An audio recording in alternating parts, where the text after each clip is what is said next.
Hey everybody, Tim Crane here.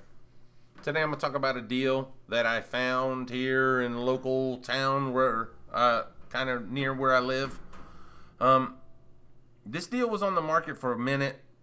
I had seen it on the market. It was on the market, let me see here, 130 days, so 4 months. They were asking $14,900 for it.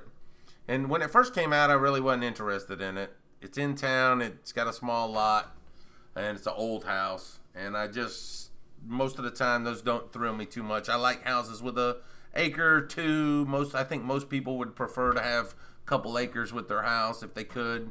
And I like buying homes like that. But anyway, I'll buy anything for the right price. So I saw it on the market. I wasn't really paying attention to it. And so nothing, no big deal. And so I had sold another property that I had, and we got kind of a chunk of money out of it.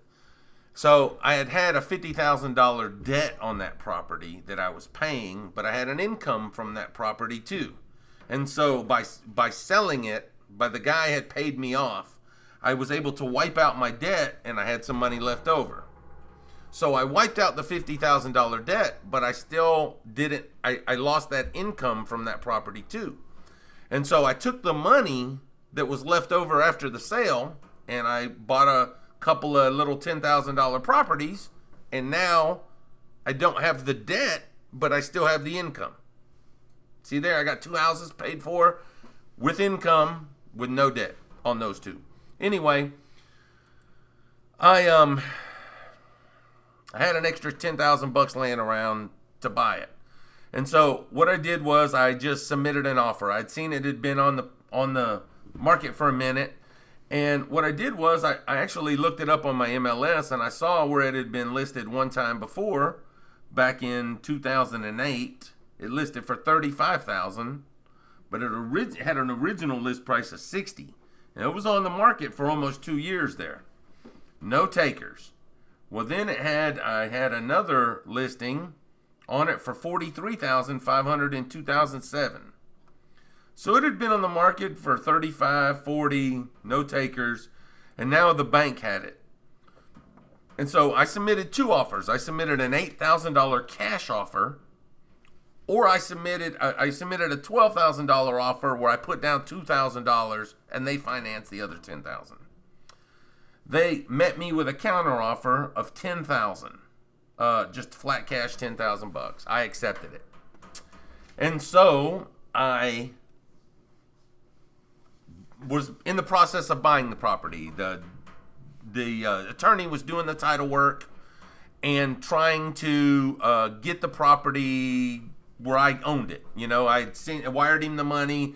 I was waiting on the mortgage company or the bank to sign the paperwork and send it back, and it took like a month. They were really dragging their feet on that. But anyway, in the meantime, I had some calls from people saying, hey, do you have any owner finance properties? And I said, well, I got one coming up. And the next door neighbor called me and said, hey, how much are you asking for the house? And I said, well, we're going to be asking $32,900 for it. Oh, and she told me, oh, you'll never get that. You will never, ever get that. There's no way. I said, well, he's offering owner financing. Oh, it doesn't matter. There's no way. Well, I know that owner financing does work. And, you know, he was trying to sell it a couple years back for $43,000. And here I am going to offer it for $32,900 with $1,500 down. And the payments, you know, you got different, options, 30 years, 275, 20 years, 300, whatever. So I put it on the market. I took the pictures. I put it on the market. When I finally got the title and we closed on it, I took the pictures I had taken and I wrote some ads and I put it on Facebook and posted it on Craigslist. And within an hour, I had somebody who was waving the $1,500 that wanted it. And so I sold it. It usually doesn't take me very long. I didn't touch it. I didn't fix anything. I didn't do anything to it. I just, actually there were some leaves in here. I swept them out, but that was it. And just took pictures of it and put it on the market. We bought this one for $10,000. We sold it for $32,900. I asked $1,500 down, which makes it easy for somebody, and their payment's $353 a month. I mean, I don't think you can beat that. That's kind of hard to beat.